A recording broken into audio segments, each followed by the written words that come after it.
Do you know that cluster headaches are the worst headaches known to humans?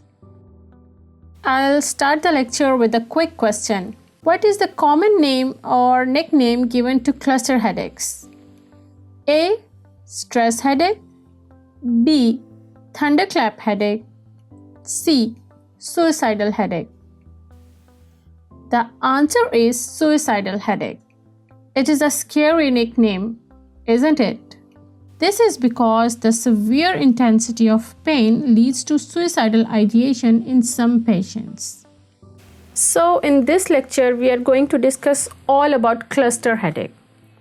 The queries which we will be solving are why they are called cluster headaches, how they are caused, then which is the population in which they are commonly observed, what are their characteristics, how they are classified, what are the factors that trigger them, and in the end, as doctors, what we can do to treat such patients. It is very obvious from its name that it comes in episodes.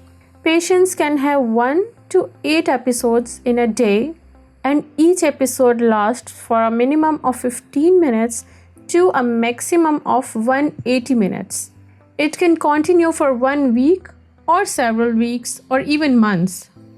To understand this further, look into this picture.